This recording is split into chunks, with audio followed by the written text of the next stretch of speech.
শ্রী শ্রী চৈতন্য চরিতামৃতম মধ্যলীলা দ্বাবিংশ পরিচ্ছেদম।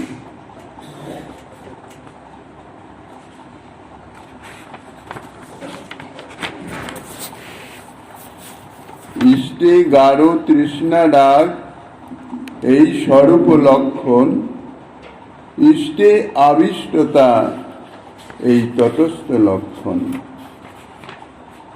কলিযুগ পাবন অবতার পরম করুণাময় শ্রী শ্রী গৌরাঙ্গ সুন্দরীর পরম অন্তরঙ্গ প্রিয় পার্ষদ বর্জ পূজ্যপাদ শ্রীকৃষ্ণদাস কবিরাজ গোস্বামী মহাশয় তাহার শ্রী শ্রী চৈতন্য চরিতামৃত নামক শ্রী গ্রন্থের মধ্য লীলার দ্বাবিংশ পরিচ্ছেদে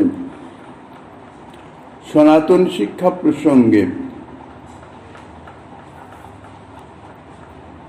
সাধন ভক্তির কথা বর্ণনা করতে গিয়ে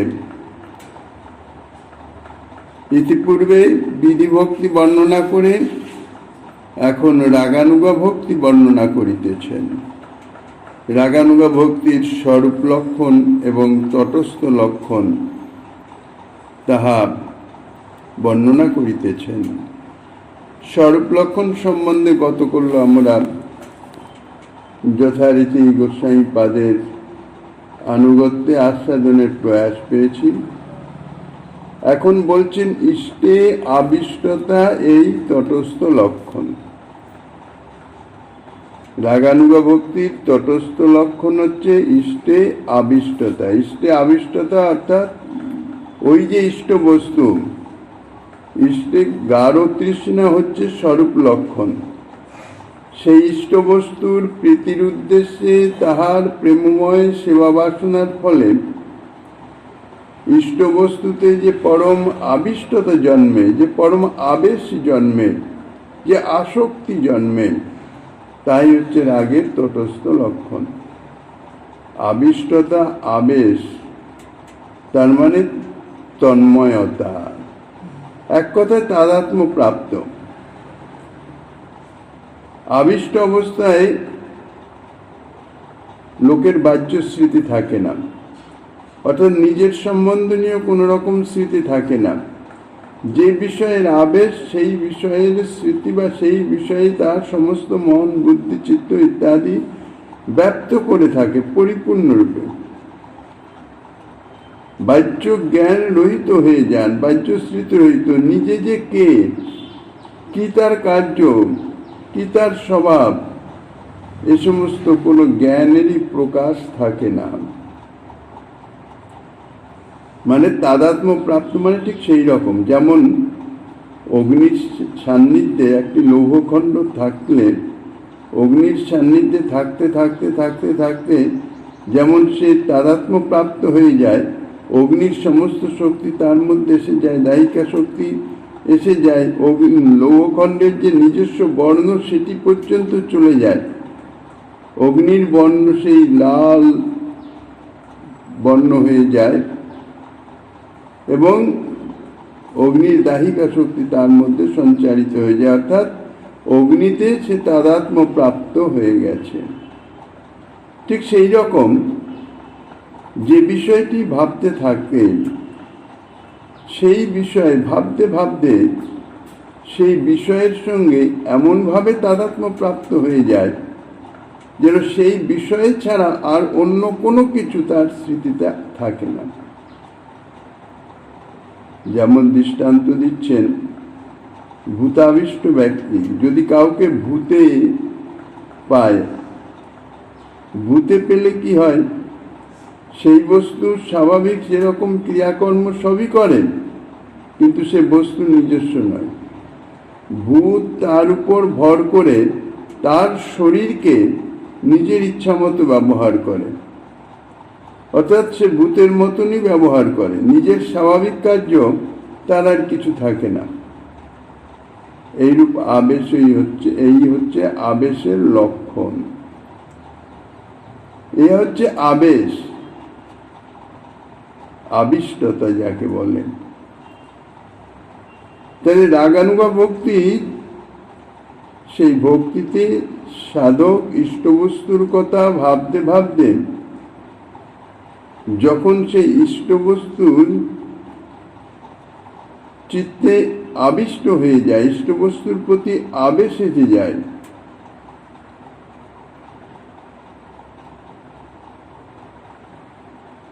তখন তার মনে হয় তিনি যেন বাস্তবিক ইষ্টের সেবাই করিতেছেন। তিনি যে বসে বসে চিন্তা মাত্র করিতেছেন, অর্থাৎ ইষ্টবস্তুর স্মরণ করিতেছেন, ভাবিতেছেন মনে মনে, এটি যে তার ভাবনা, বাস্তব সত্য নয়, এই স্মৃতিটি আর থাকে না। এমন আবেশ এসে যায় যে যা তার চিন্তায়, অর্থাৎ যে বিষয়ে ভাবিতেছে সেই বিষয়ই যেন সাক্ষাৎ প্রত্যক্ষ হয়ে যায়, তাহাই সত্য। কেননা তার তো বাহ্য আর অন্য কোনো স্মৃতি থাকে না, পারিপার্শ্বিক কোনো স্মৃতি থাকে না। যে বিষয়ের চিন্তা করিতেছে সেই বিষয়টি যেন সেখানে প্রকট হয়ে ওঠে।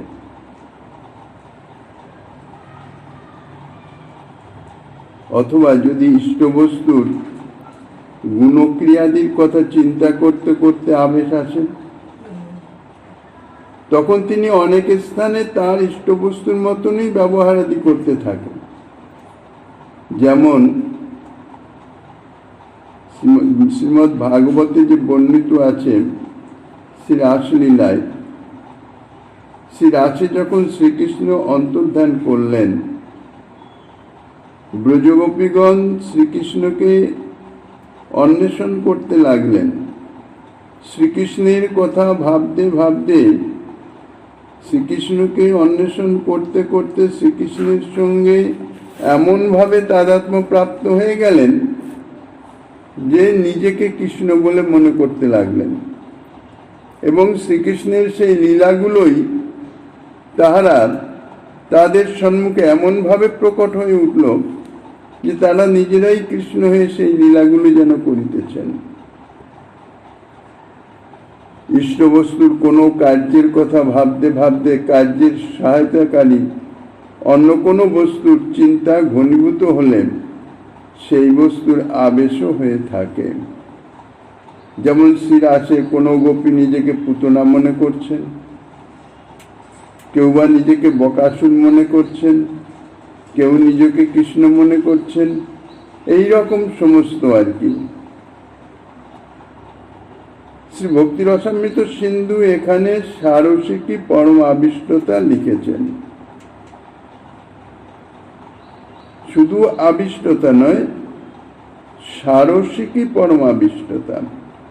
সারসিকী শব্দের অর্থ হচ্ছে স্বরস সম্বন্ধ নিয়ম। স্বরস শব্দের অর্থ নিজের রস। নিজে যে রসের রসিক, অর্থাৎ যে রসের আরাধনা করেন, সেই রস সম্বন্ধ নিয়ম। তাহলে সারসিকী পরম আবিষ্টতা এর শব্দের দ্বারা এটা বুঝায় যে যাহার যেই রস সেই রসোচিত আবেশ বা আবিষ্টতা। যিনি সেই রসের পাত্র, সেই রস তাহার ইষ্ট শ্রীকৃষ্ণকে পান করাইবার বলবতী বাসনায় যে আবেশ জন্মায়, অথবা যিনি যেই ভাবের আশ্রয়, সেই ভাবোচিত সেবা দ্বারা শ্রীকৃষ্ণকে প্রীত করবার জন্যে যে বলবতী লালসা, সেই লালসা বশত যে পরম আবেশ বা আবিষ্টতা, ইয়াই হচ্ছে রাগের তটস্থ লক্ষণ। এই জন্যে শ্রীজীব গোস্বামীপাদ সারসিকী শব্দের অর্থ লিখেছেন স্বাভাবিকী। স্বাভাবিকী অর্থাৎ স্বীয় ভাব উচিত।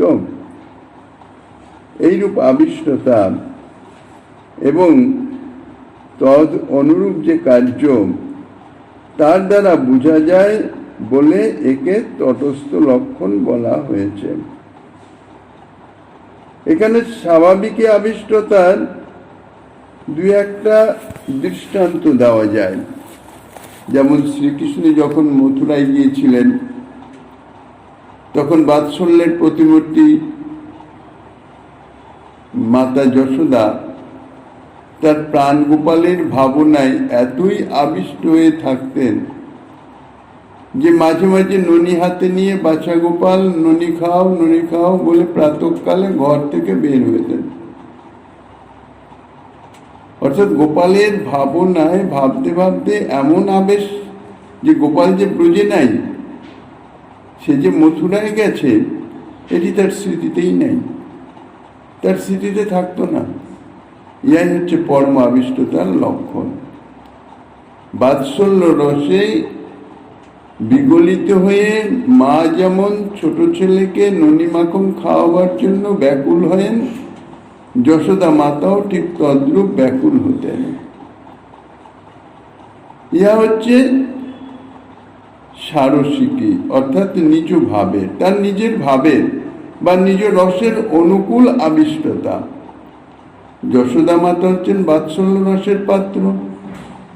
শ্রীকৃষ্ণের মথুরায় অবস্থানকালে কৃষ্ণপ্রিয়া ব্রজসুন্দরীগণ তারা নিজ নিজ ভাবে এতই আবিষ্ট হতেন যে কৃষ্ণ যে ব্রজে নাই, তাই তাহারা সময় সময় বিস্মৃত হয়ে যেতেন এবং কৃষ্ণের সঙ্গে মিলনের আশায় কুঞ্জাদিতে অভিসারাদিও করতেন। কুঞ্জের নিকটে তমালাদি দর্শন করে কিংবা আকাশে নবনীত মেঘ ইত্যাদি দর্শন করে, নবীন মেঘের দর্শন করে বর্ণ সাদৃশ্যে নিজেদের প্রাণকান্ত সমাগত বলেই মনে করতেন। এমন আবিষ্ট হয়ে যেতেন, অনেক সময় তমালাদি বৃক্ষকেও কৃষ্ণ জ্ঞানে আলিঙ্গনও করতেন, বুকে জড়িয়ে ধরতেন প্রাণনাথ বলে।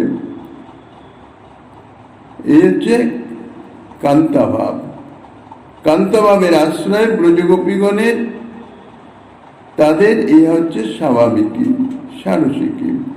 কাজেই তাদের এই আচরণ তাহাদের ভাবোচিত, ইহা তাহাদের সারসিকী মধুর রস ও উচিত যে পরম আবিষ্টতার লক্ষণ। মিলন অবস্থায়ও নিজ নিজ ভাবোচিত সেবার কার্য কখনো কখনো তাহারা এমন তন্ময় হয়ে যেতেন যে তাদের বাহ্য স্মৃতির লেশমাত্রও থাকতো না। পরম আবেশের ফলে যিনি শ্রীকৃষ্ণ সেবায় যে কার্যে রত থাকতেন, সেই কার্য ব্যতীত অপর কোনো কিছুর স্মৃতি তার মধ্যে থাকতো না। নিজের কথা তো মনে থাকতোই না।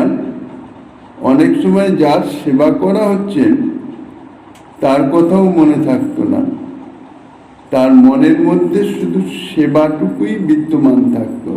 অর্থাৎ সেবা ভাবনা এমন ভাবে সেবা ভাবনায় আবিষ্ট হয়ে গেছেন, তাদাত্ম্য হয়ে গেছেন, কে সেবা করছে, কার সেবা করছে সে সম্বন্ধে স্মৃতি নাই, মানে একদম সূক্ষ্মাতি সূক্ষ্ম পর্যায়ে এসে গেছেন।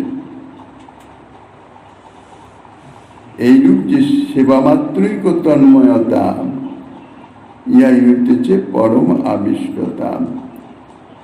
মধুর ভাবোচিত এইরূপ, মানে মধুর ভাবে এই যে পরম আবিষ্টতা, এটা তো রাগের লক্ষণ। তো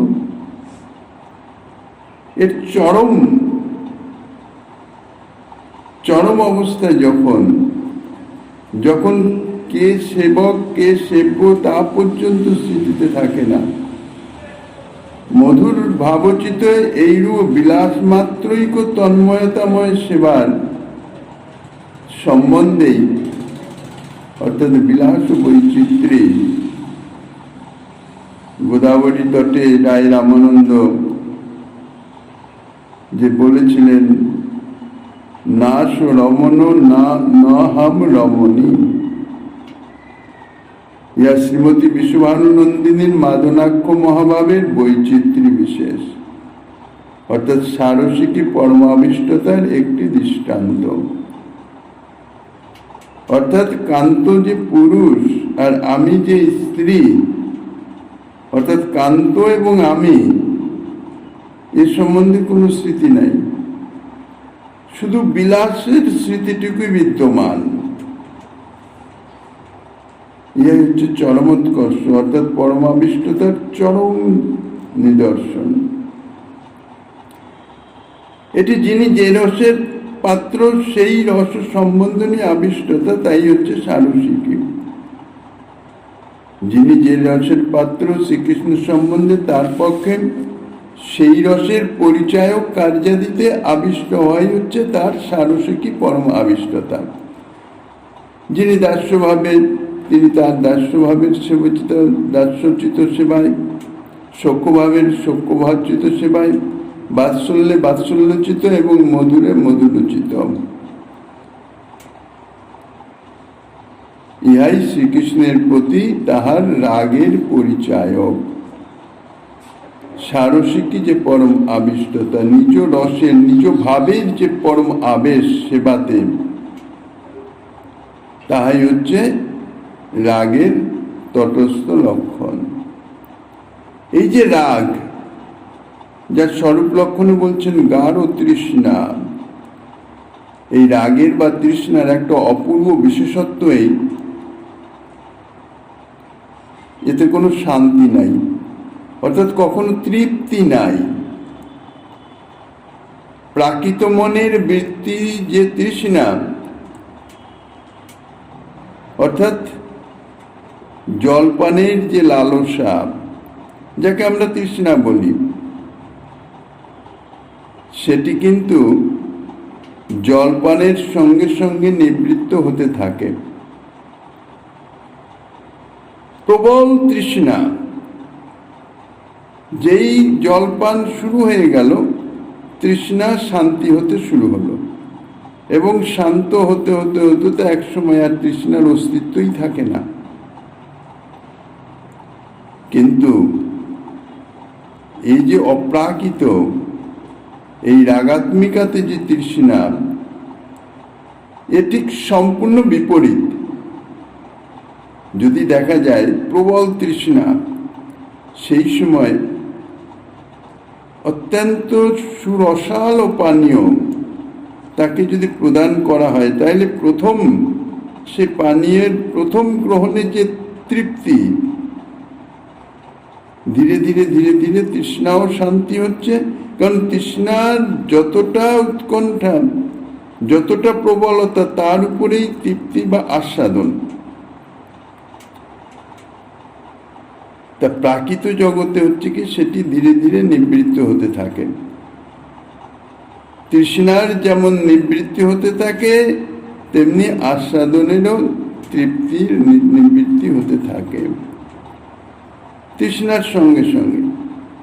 আর অপ্রাকৃত জগতে ঠিক তার বিপরীত। যত তৃষ্ণা শান্তির নিমিত্ত পান করা হয়, তত যদি তৃষ্ণা বর্ধিত হতে থাকে, তাইলে কিরকম অবস্থাটা হয়? রাগাত্মিকায় যে তৃষ্ণা, তা হচ্ছে তাদৃশ। শ্রীকৃষ্ণ সেবা করে তার শান্তি তো হয় না, তৃপ্তি তো হয়ই না, অর্থাৎ সেবা বাসনা নিবৃত্তি তো হয়ই না, বরং উত্তরোত্তর বৃদ্ধি পেতে থাকে। যত সেবা করতে থাকে, তত সেবা বাসনা আরো বাড়তে থাকে, মানে আরো প্রবল থেকে প্রবলতর হতে থাকে। যার জন্যই বলেছেন, তৃষ্ণা শান্তি নহে, তৃষ্ণা বাড়ে নিরন্তর। বিপরীত গতি। প্রাকৃত জগতে যেমন জলপানের প্রতি ঢোকে ঢোকে তৃষ্ণার নিবৃত্তি হতে থাকে, শান্ত হতে থাকে, আর অপ্রাকৃত জগতে শ্রীকৃষ্ণের সেবাতে ঠিক তার বিপরীত। সেবা বাসনার নিবৃত্তিকা কথা, যত সেবায় রত, যত সেবা করিতেছেন, তত সেবা বাসনা আরো উত্তরোত্তর বর্ধিত হতেছে।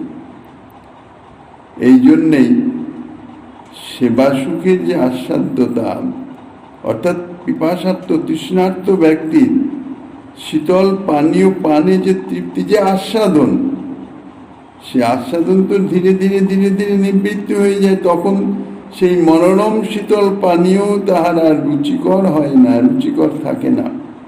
কেননা সেই যে রুচি, সেই যে আস্বাদনের মূল তো তৃষ্ণা, তৃষ্ণাই শান্ত হয়ে গেছে। কিন্তু এখানে যে আস্বাদন, সেটি উত্তরোত্তর বৃদ্ধি পেতে থাকে, কেননা এখানে যে সেবা বাসনা, তার নিবৃত্তি তো হয় না, উত্তরোত্তর আরো বর্ধিত হতে থাকে। কাজে এই জন্য সেবা সুখের আস্বাদ্যতা কখনো মন্দীভূত হয় না, কখনো কমে যায় না। প্রাকৃত জগতে বলবতী ক্ষুধা যখন বর্তমান থাকে, তখন উপদেয় খাদ্য অত্যন্ত মধুর বলে অনুভূত হয়। এমনকি তাদৃশ উপাদেয় না হলেও খাদ্যবস্তু অত্যন্ত মধুর মনে হয় ক্ষুধার প্রাবল্যে। যে কিন্তু ভোজনের সঙ্গে সঙ্গে ক্ষুধা নিবৃত্তি হতে থাকে, আর ক্ষুধা নিবৃত্তি হয়ে গেলে সেই অমৃততুল্য উপাদেয় বস্তু তাহাতে আর রুচি থাকে না, রুচিকর হয় না, আস্বাদন আর পায় না। বরঞ্চ তারপরেও যদি তাকে ভোজন করায় তাহলে তার বিপরীত ক্রিয়া হয়, অরুচি জন্মে যায়। রুচিকা কথা, অরুচি জন্মে যায়। কিন্তু এটা যদি ঠিক বিপরীত হতো, ভোজনের সঙ্গে সঙ্গে ক্ষুধা নিবৃত্তি না হয়ে যদি ক্ষুধা ক্রমশ বৃদ্ধিপ্রাপ্ত হতে থাকত, তাহলেই অপর্যাপ্ত ভোজ্য রস আস্বাদন লালসার চরিতার্থ হতো। কিন্তু এটা তো প্রাকৃতিক জগতে কখনো সম্ভব নয়। প্রাকৃতিক জগৎ হচ্ছে নাশবান, সর্বদা পরিবর্তনশীল, বিনাশ প্রাপ্ত হতে থাকে। কিন্তু অপ্রাকৃত জগৎ চিৎ শক্তির বিলাসী এই যে প্রেমময়ী যে তৃষ্ণা, তাহার স্বরূপগত ধর্মই এই যে আকাঙ্ক্ষিত বস্তুটি যতই পান করা যায় ততই এই তৃষ্ণা বৃদ্ধিপ্রাপ্ত হতে থাকে। এই জন্যেই সেই আকাঙ্ক্ষিত বস্তু অর্থাৎ নিজ ভাবানুকূল শ্রীকৃষ্ণ সেবা সুখ বা শ্রীকৃষ্ণ মাধুর্য নিত্য নব নবায়মান হতে থাকে, প্রতিক্ষণেই নতুন হতে থাকে। যতই আস্বাদন করা যাওক না কেন, ইহার প্রতি মুহূর্তে নিত্য নূতন নূতন বলে অনুভূত হয়, যেন ইতিপূর্বে কখনোই অনুভূতি হয় নাই, পূর্বে কখনোই আস্বাদন করা হয় নাই। প্রতিক্ষণেই নতুন, যেন এই সর্বপ্রথম আস্বাদন করা হচ্ছে। নিত্য নব নবায়মান। শ্রীজীব গোস্বামী চরণ সারসিকী শব্দের যে স্বাভাবিকই অর্থ করেছেন, তাহার আরেকটি তাৎপর্য হচ্ছে এই যে এই রাগটি স্বাভাবিকই। স্বাভাবিক যখন হয় অর্থাৎ সহজাত হয়ে যায়, তখন ইহা রাগাত্মিকা ভক্তির লক্ষণ হয়। এটি চেষ্টা করে করতে হয় না, স্বভাবগত স্বাভাবিক হয়ে যায়, সহজাত হয়ে যায়। অর্থাৎ রাগাত্মিকা ভক্তির অধিকারী যানরা, তাদের মধ্যে এই যে রাগ, এই রাগ স্বভাবতই বিদ্যমান আছে। ইহা তাহাদের কোনরূপ সাধন দ্বারা লব্ধ বস্তু নহে, এবং রাগাত্মিকা ভক্তিও কোনরূপ সাধন দ্বারা লভ্য নহে। ইহা নিত্যসিদ্ধ ব্রজ পরিকরদের নিত্যসিদ্ধ বস্তু। ইহাই রাগের স্বরূপ এবং প্রকৃতি।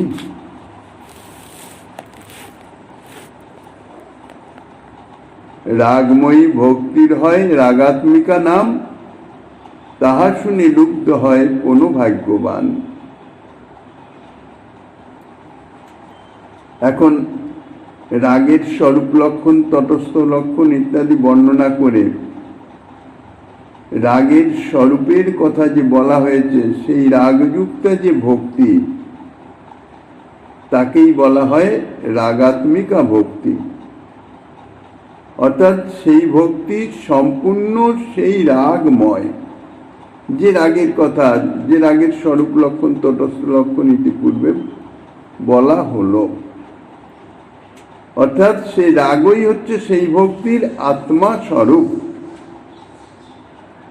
তাহার নিত্য বৃদ্ধিশীলা উৎকট উৎকণ্ঠাময়ী যে শ্রীকৃষ্ণ সেবা লালসা, তাহা হচ্ছে এই রাগাত্মিকা সেবার প্রবর্তক। এই যে রাগাত্মিকা ভক্তি, এই রাগাত্মিকা ভক্তি আবার দুই রকমের আছে। এই রাগাত্মিকা ভক্তি ইতিপূর্বে বলা হয়েছে ব্রজবাসী জনে, অর্থাৎ শ্রীকৃষ্ণের স্বরূপ শক্তির বিলাসভূত যে পরিকর বল, তাদের মধ্যেই এই রাগাত্মিকা ভক্তি বিদ্যমান।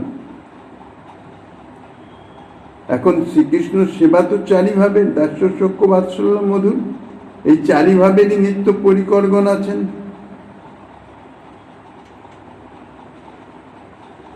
তা এই যে চারি ভাবের রাগাত্মিকা ভক্তি, এটাকে আবার দুই ভাগে ভাগ করা যায়।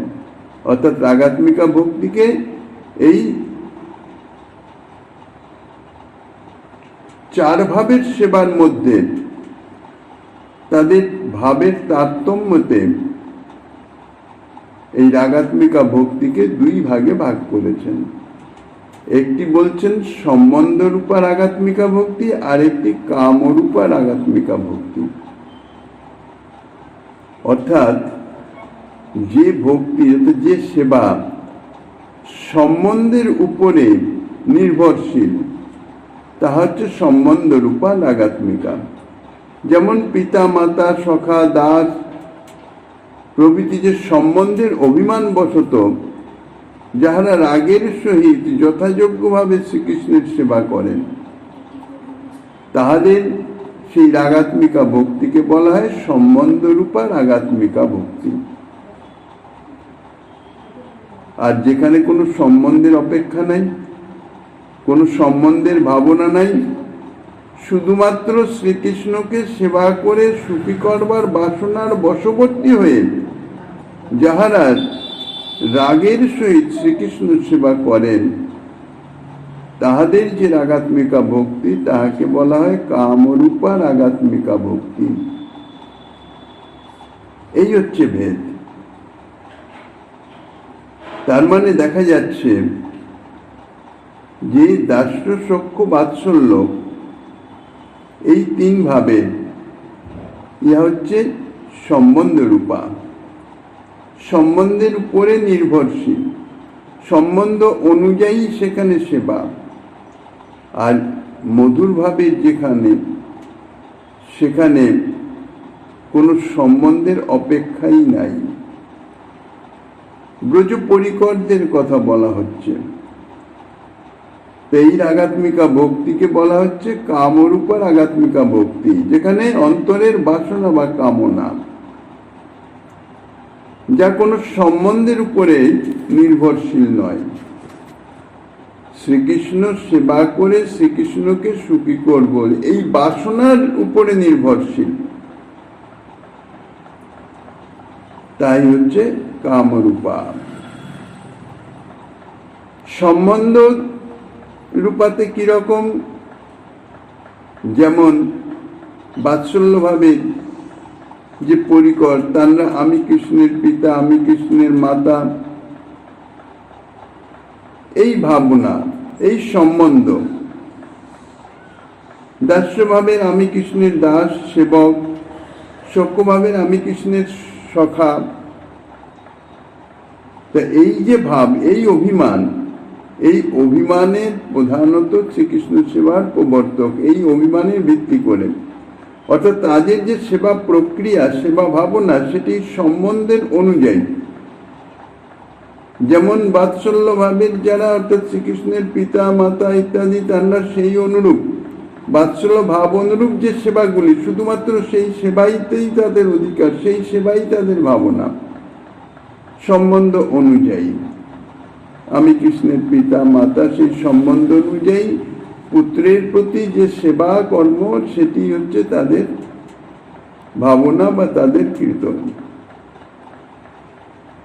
আর কামরূপায় লৌকিক কোনরূপ সম্বন্ধের বন্ধনই তাহাদের কৃষ্ণ সেবার প্রবর্তক নয়।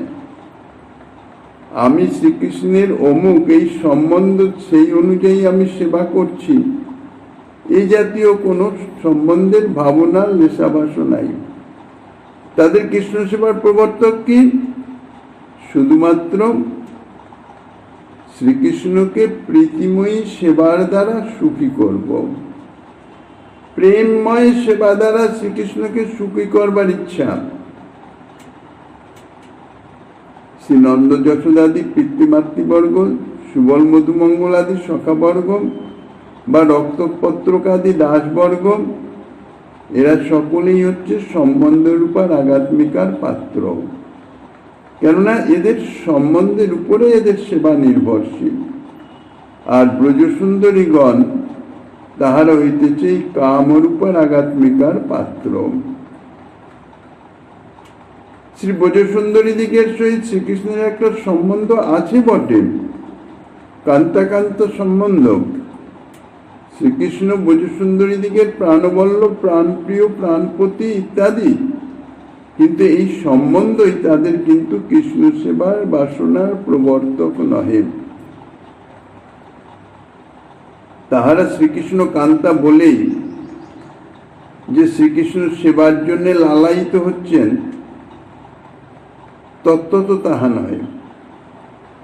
শ্রীকৃষ্ণ বিষয়ে তাদের যে সেবার বাসনা, তাহা হইতেছে তাহাদের অন্তরে স্থিত প্রেম, প্রীতি।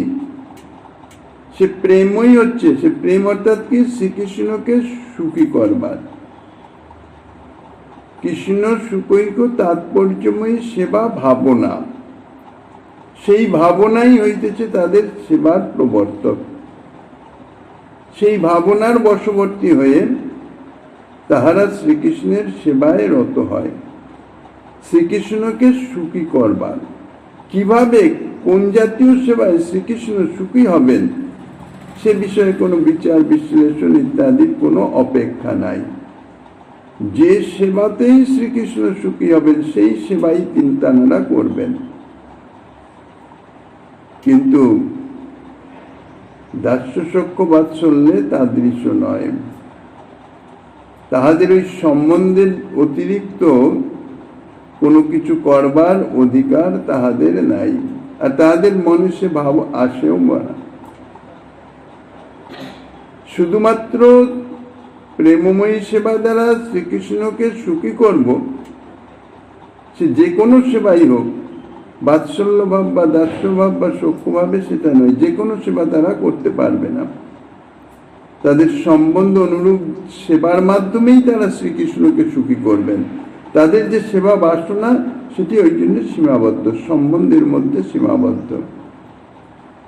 যেহেতু ব্রজসুন্দরীগণের এ জাতীয় কোনো সম্বন্ধের মধ্যে সীমাবদ্ধ নয়, যে কোনো সেবাই হোক না কেন শ্রীকৃষ্ণ সুখই যার তাৎপর্য, তাদের এই বাসনাকেই সেই জন্য বলা হয়েছে কাম। প্রেমের গোপ রামানাং কাম ইত্য সমত প্রথাম। গোপীদের এই যে প্রেম, এটি কামের মতো মনে হয়, এই জন্যই একে কাম আখ্যা দেওয়া হয়েছে। এই কান্তাকান্ত সম্বন্ধের হেতু ব্রজ রামাদিগের প্রেম বা কাম, অন্তরের সেবা বাসনা। কাম বলতে এখানে কামনা। কি কামনা? শ্রীকৃষ্ণকে সুখী করবার কামনা। শ্রীকৃষ্ণ সেবার জন্যেই যেন তাহারা কৃষ্ণ কান্তত্ব অঙ্গীকার করে নিয়েছেন। কৃষ্ণ কান্তা বলেই তারা কৃষ্ণ সেবা অঙ্গীকার করেছেন তা নয়। অর্থাৎ আগে কৃষ্ণ কান্তা তারপর কৃষ্ণ সেবা তা নয়, আগে কৃষ্ণ সেবা তারপরে কৃষ্ণ কান্তা। এই জন্যেই কামকে তাহাদিগের রাগাত্মিকার প্রবর্তক বলা হয়, অর্থাৎ কৃষ্ণ সেবা হচ্ছে তাহাদের মুখ্য। এই জন্যেই তাদের রাগাত্মিকাকে কামরূপা রাগাত্মিকা বলা হয়েছে। সম্বন্ধরূপা থেকে এই কামরূপার বিশিষ্টতা এই যে সম্বন্ধ অভিমান কামরূপার প্রবর্তক নহে। এই কামরূপার আগাত্মিকা ভক্তির কোনো সম্বন্ধ অনুযায়ী প্রবর্তিত নয়, একমাত্র প্রেমই অর্থাৎ অন্তরের সেবা বাসনা, তাহাই হচ্ছে এই কামরূপার প্রবর্তক। অর্থাৎ অন্তরের সেবা বাসনাই তাহাদের সেবায় প্রবৃত্ত করিতেছে। মহিষীগণ তারাও কান্তা ভাবে, মহিষীদিগের এই যে রাগাত্মিকা মধুর ভাবের হলেও ইহা কিন্তু সম্বন্ধ রূপা। তাহারা শ্রীকৃষ্ণের পত্নী, শ্রীকৃষ্ণ তাহাদের পতি, এই সম্বন্ধটাই হচ্ছে তাহাদের কৃষ্ণ সেবার প্রবর্তক, যার জন্য তারা এই সম্বন্ধের মর্যাদা লঙ্ঘন করে কোনো সেবা করতে পারেন না। ভোজসুন্দরী দিগের কামরূপার আগাত্মিকার আরো একটা অপূর্ব বিশিষ্টতা এই যে শ্রীকৃষ্ণ সুখের জন্যে তারা ধর্ম, কর্ম, স্বজন, আর্যপদ সমস্ত কিছুই বিসর্জন দিতে পারেন বা দিয়েছেনও।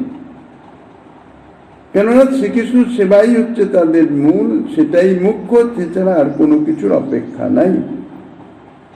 তাদের রাগাত্মিকা কামরূপা বলেই তাহারা ইহা করতে পেরেছেন। যদি সম্বন্ধ রূপা হতো তাহলে তাহারা সম্বন্ধ ধর্ম তা বিসর্জন দিতে পারতেন না। সম্বন্ধ রূপায় সম্বন্ধকে কখনো অতিক্রম করা যায় না। যেমন শ্রীকৃষ্ণের দাস রক্তক একটা সুমিষ্ট ফল আস্বাদন করছেন, পাচ্ছেন। এখন এই যে রাগময়ী সেবার অর্থাৎ রাগ ভক্তির, রাগের লক্ষণ হচ্ছে কি সবসময় ইষ্টকে সুখী করবার। এবার একটা সুমিষ্ট ফল তিনি ভোজন করছেন, সঙ্গে সঙ্গে অন্তরে ইচ্ছা জাগবে যে কৃষ্ণও এই সুমিষ্ট ফল যদি আস্বাদন করত। তাদের যা কিছু ভাবনা সব অভিষ্টের, ইষ্টের নিমিত্ত, তো ইষ্টের সুখের নিমিত্ত।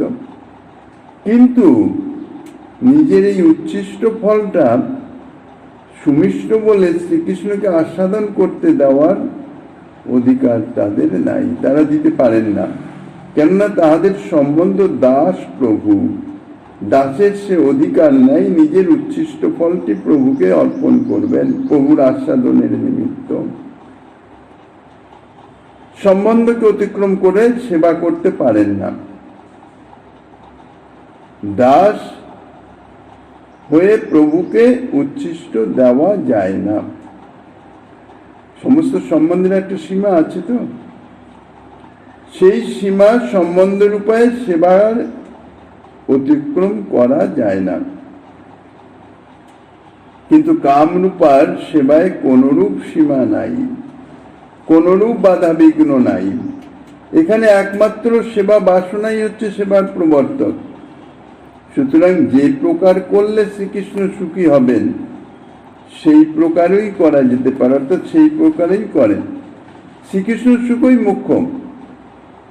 সেখানে আমার এটি ধর্মগত হবে না। যেমন মহিষীগণ তাহাদের পত্নী ধর্ম অতিক্রম করে কিছু করতে পারেন না, কোনো সেবা করতে পারেন না। যেমন তার দৃষ্টান্ত দিয়েছিলেন,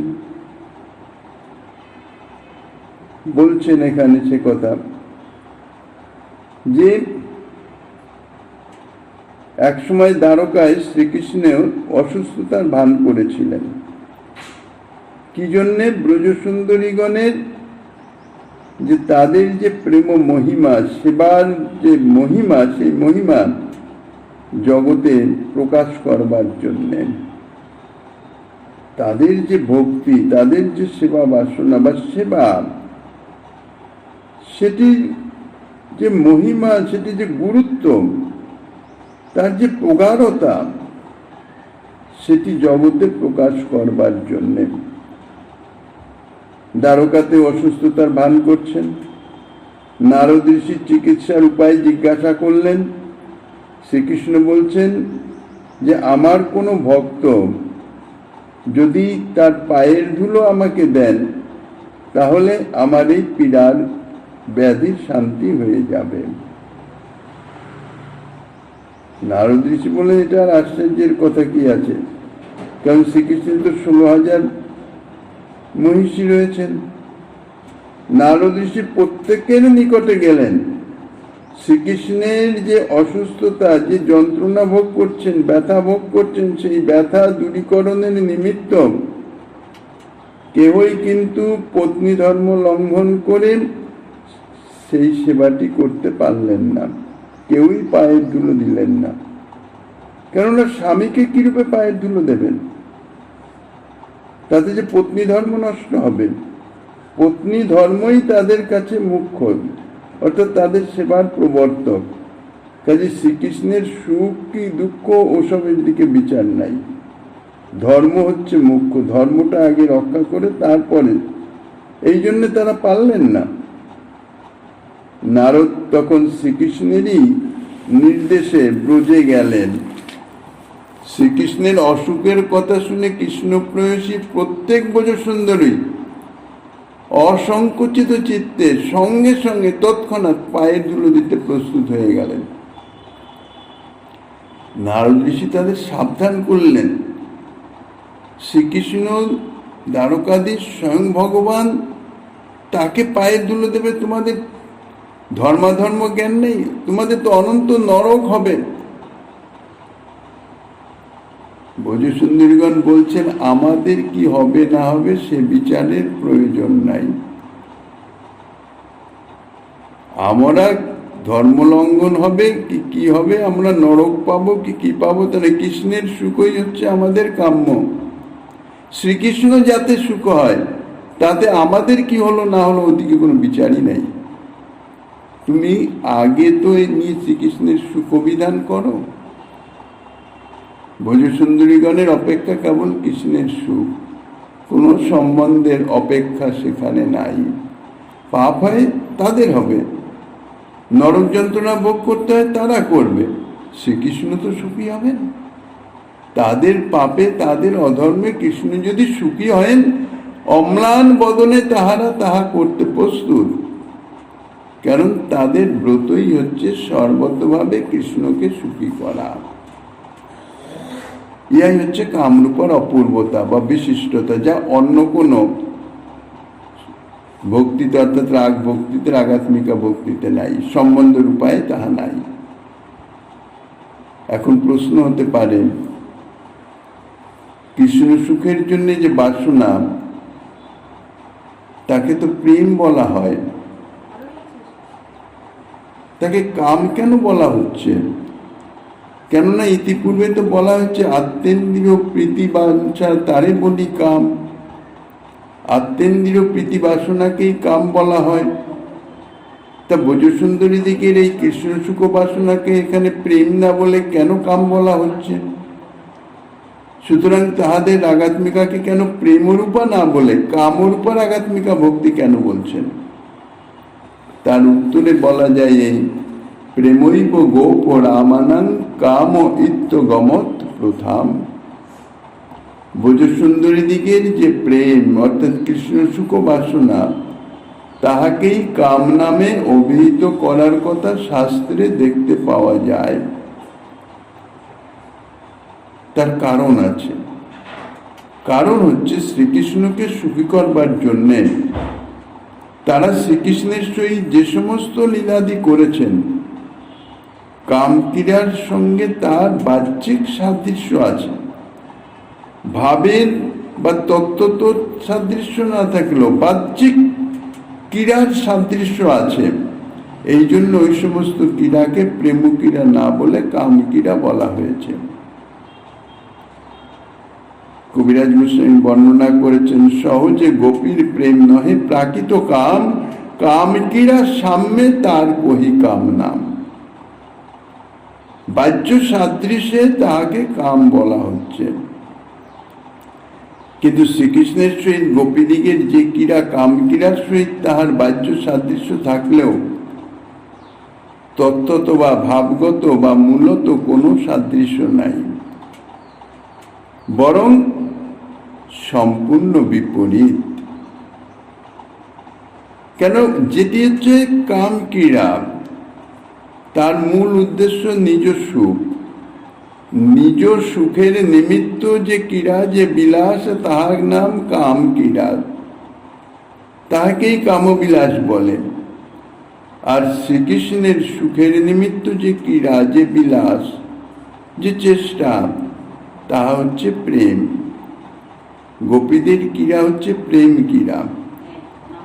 শ্রীমদ্ ভাগবতে যে শ্লোকে বর্ণিত আছে যত্তে সুজাত চরণাম্বরোহম ইত্যাদি শ্লোক। সেই শ্লোকই প্রমাণ দিচ্ছে যে শ্রীকৃষ্ণ সঙ্গমে অর্থাৎ শ্রীকৃষ্ণের সঙ্গে মিলনে গোপীদিগের আত্মসুখ বাসনার লেশমাত্রও ছিল না। তারা যাহা কিছু করেছেন সমস্ত কিছুর মূল উদ্দেশ্যই হচ্ছে শ্রীকৃষ্ণ সুখের নিমিত্ত। বাহ্যিক তা যেরকমই দেখাক না কেন, অর্থাৎ আলিঙ্গন চুম্বনাদি ইত্যাদি তাহাদের উদ্দেশ্য নহে। তাহাদের উদ্দেশ্য হচ্ছে শ্রীকৃষ্ণ সুখ, শ্রীকৃষ্ণ সুখের নিমিত্ত। অর্থাৎ আলিঙ্গন চুম্বনাদিতে শ্রীকৃষ্ণ সুখী হবেন, তাই তাহারা সেই কার্য করেছেন, সেই সেবা করেছেন, সেই সেবাকে অঙ্গীকার করেছেন। কেননা আলিঙ্গন চুম্বনাদি এগুলো হচ্ছে প্রীতি প্রকাশের একটা উপায় মাত্র।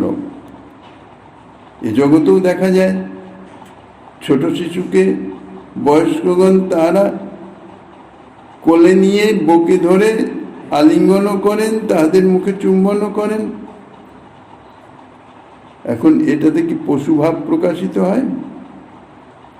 দাদা মশাই তার ছোট নাতি নাতিদিকে আলিঙ্গন করে যদি চুম্বন করে, তাতে কোনো পক্ষেরই পশুভাব প্রকাশিত হয় না। কোনো পক্ষেরই চিত্তে কোনো বিকার জন্মে না, কেননা সেখানে কাম নাই।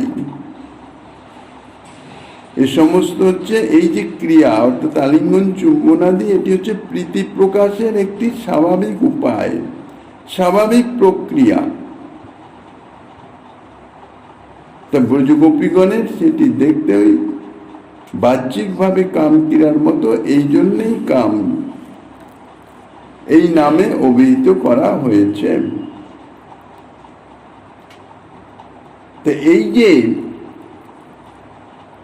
বলছেন রাগময়ী ভক্তি, যার রাগাত্মিকা নাম, অর্থাৎ ব্রজবাসীগণের যে শ্রীকৃষ্ণ সেবা, তাহা শুনে লুপ্ত হয় কোনো ভাগ্যবান।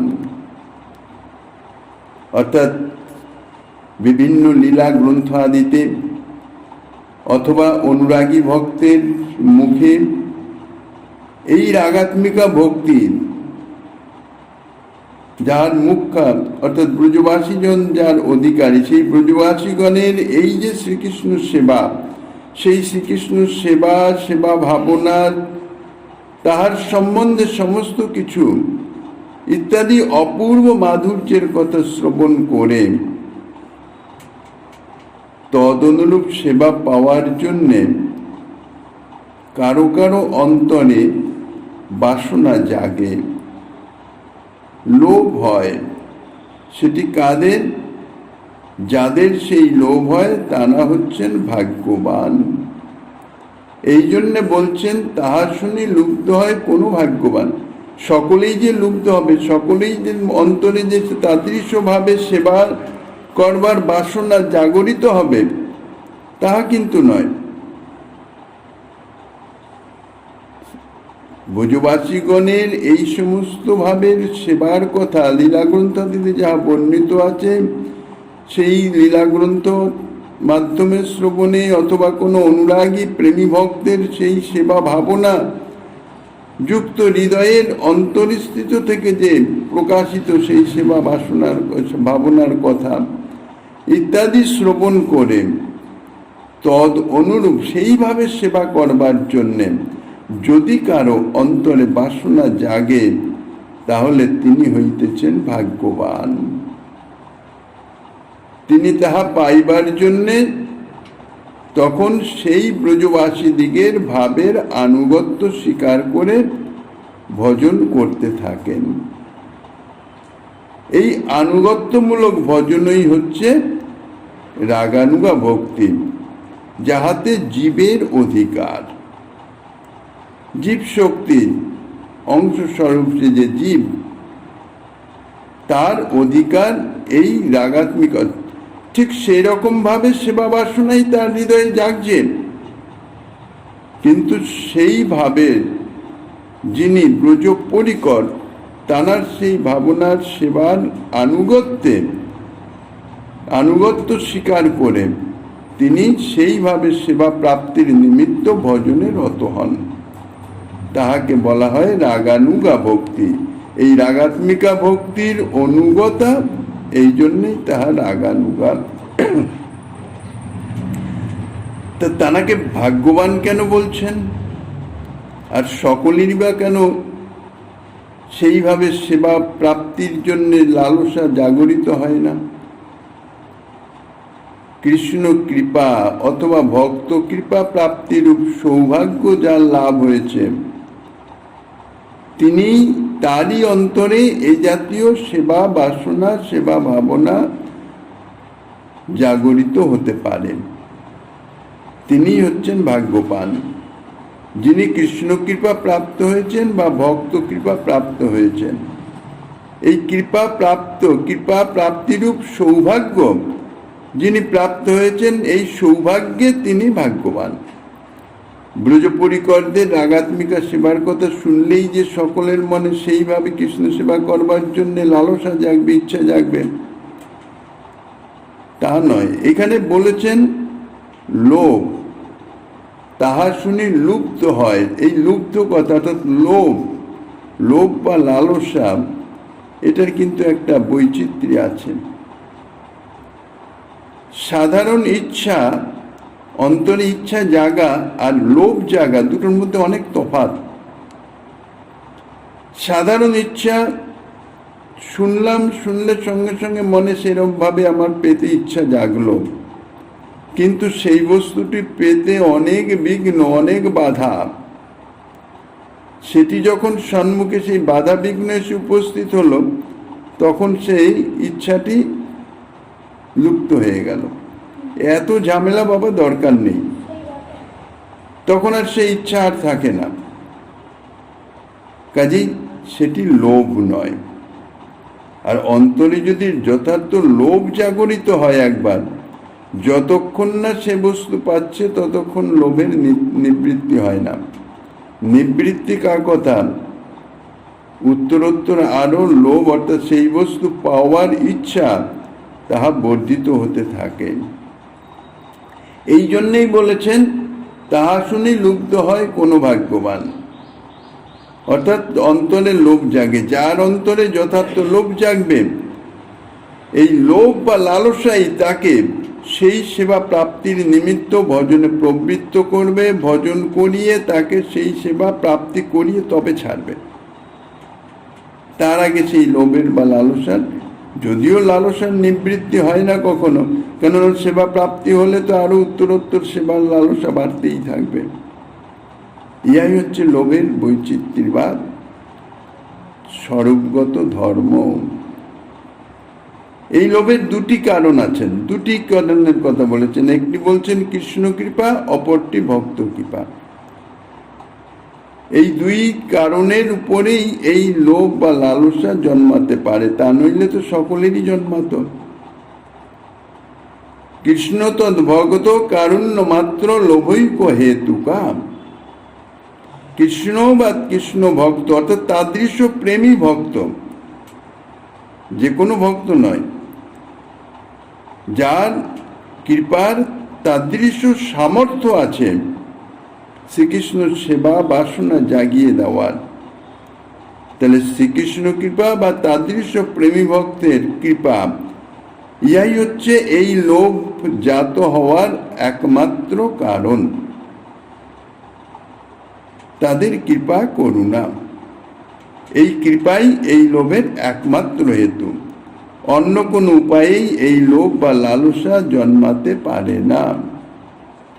এই কৃপা যারা লাভ হয়েছে, যার লাভ হয়েছে, এই জন্য তাদেরই এই ভাগ্যবান কথায় তাদেরই সূচিত করিতেছেন। ভক্ত কৃপা ইহ জন্মেও লাভ হতে পারে, বা পূর্ব জন্মে ভক্ত কৃপা লাভ হয়েছে, তাও হতে পারে। কৃপা লাভ হয়েছে, কিন্তু সঙ্গে সঙ্গেই যে তা ফল দেবে এমন তো কোনো কথা নাই। কাজেই এই জন্মের ভক্ত কৃপাও হতে পারে, পূর্বজন্মেরও ভক্ত কৃপা হতে পারে। পূর্বজন্মের যদি ভক্ত কৃপা হয়ে থাকে, তাহলে এই জন্মে প্রথম থেকেই সেই ভক্তির একটা সংস্কার তার মধ্যে প্রকাশিত হয়ে যায়। যদি অনুকূল পরিস্থিতিতে সে প্রাপ্ত হয় তাহলে সে সংস্কার আরো বর্ধিত হতে থাকে। এই সংস্কারই হচ্ছে সবচেয়ে বড় জিনিস, মুখ্য জিনিস। যার যেরকম সংস্কার সেই অনুযায়ী সে তৈরি হয়, গড়ে ওঠে। আর এ জগতে বলতে গেলে সন্তানের সংস্কার দান করার ক্ষমতা বা অধিকার হচ্ছে পিতা মাতার, মুখ্যত মাতার। কেননা সন্তান জন্মের পরে মাতার সান্নিধ্যেই সর্বাধিক সময় থাকে। আর এটা হচ্ছে মাতার বিশেষ দায়িত্ব, সুসংস্কার দেওয়া। এখন বলতে নেই, যদি কোনো মাতার নিজেরই সে সংস্কার না থাকে সে তার পুত্রকে কি করে দেবে? যেমন ধ্রুবোপাখ্যানে দেখা যায়, সুনীতি মাতা তাদৃশ সুসংস্কার সম্পন্ন, এই জন্য জন্ম থেকে ধ্রুবের কত প্রতিকূলতা, তার মধ্যেও ধ্রুবকে এমন সংস্কার প্রদান করেছেন যে বিমাতা যে তাকে ভৎসনা করেছেন, যে নানান রকম কথা বলেছেন, তাতে অত্যন্ত মর্মপীড়া সহ্য করছে, কিন্তু মাতার কাছে তার বিরুদ্ধে কোনো অভিযোগ করে নাই। সুনীতি যখন বারবার জিজ্ঞাসা করছে, বাবা তুমি কাঁদছো কেন, কি হয়েছে? ধ্রুব কোনো উত্তর দেয় নাই। তবে সুনীতি জানলো কি করে? পরিচারিকাগণ সেখানে যারা উপস্থিত ছিলেন তাদের মুখে শুনেছেন। কিন্তু তাতেও মাতা সুনীতি কিন্তু বিমাতা সুরুচির সম্বন্ধে একটাও কোনো নিন্দাসূচক কথা বলেননি, উপরন্তু প্রশংসাসূচক কথা বলেছেন। বিমাতা তো ভালোই বলেছেন, তোমাকে ভগবত ভজনের কথা বলেছেন। কি উদ্দেশ্যে বলেছেন সেসব বিচারণীয় নয়, সুসংস্কার একেই বলে। তার জন্যই তো ধ্রুব হয়েছে। আর সেখানে সুরুচিরই তো পুত্র ছিল উত্তম, নাম উত্তম, বাহ্যিক দৃষ্টিতে উত্তম ভাব দেখা যাচ্ছে, কিন্তু এমনই সংস্কার যে পরে সে বিনাশ প্রাপ্ত হলো। সেই সংস্কার প্রথমে তো নিজের সংস্কার তৈরি করে নিতে হবে, তারপরে গারস্থ ধর্ম অত্যন্ত গুরুত্বপূর্ণ। এটা ভোগবিলাসের স্থান নয়, যার জন্যে ব্রহ্মচর্য আশ্রম পালন করে সেখানে শিক্ষা সম্পূর্ণ করে তবে গারস্থ ধর্মে প্রবেশ। কেন বাকি তিনটে আশ্রম এই গারস্থ আশ্রমের উপরই নির্ভরশীল, অত্যন্ত গুরুত্বপূর্ণ। ভোগবিলাসের স্থান নয় গারস্থ ধর্ম। কিন্তু মায়ায় মুগ্ধ জীব সে সম্বন্ধে কিছু জানেই না। যদি কোনো ভাগ্যবানের পূর্বজন্মের কোনো ভক্ত কৃপা, তাদৃশ কৃপারূপ সংস্কার থাকে, তাহলে দেখাও যায় যে প্রতিকূল পরিস্থিতির মধ্যে জন্মগ্রহণ করেও কিন্তু তার সেই পূর্ব সংস্কারের প্রবলতা বশত সে সেখান থেকে অগ্রসর হয়ে যায়। বহু দৃষ্টান্ত এরকম আছে, দেখা যায়। তাহলে দেখা যাচ্ছে যে কৃষ্ণ কৃপা বা ভক্ত কৃপা যিনি প্রাপ্ত হয়েছেন তিনি হচ্ছেন তাদৃশ ভাগ্যবান ব্যক্তি। ভক্ত কৃপা ইহ জন্মেও লাভ হতে পারে, পূর্বজন্মেও লাভ হয়ে থাকতে পারে। যাদের পূর্বজন্মে লাভ হয়েছে তারা ইহজন্মে স্বভাবতই শ্রীকৃষ্ণ সেবায় লোকযুক্ত হয়ে যান, কেননা সংস্কারটা তো পূর্বজন্ম থেকেই নিয়ে আসছেন। তাহলে তাহা শুনি লুব্ধ হয় কোনো ভাগ্যবান। লোভে তখন সেই তার অন্তরে লোভ জাগরিত হলো, তারপর তার কি করণীয় সে সম্বন্ধে প্রভু যা বলছেন শ্রীমন মহাপ্রভু গিরিধারীলালের কৃপা হলে আগামী দিন আস্বাদনের বাসনা রেখে অদ্যকার শ্রী চৈতন্য কথা এখানেই বিশ্রাম।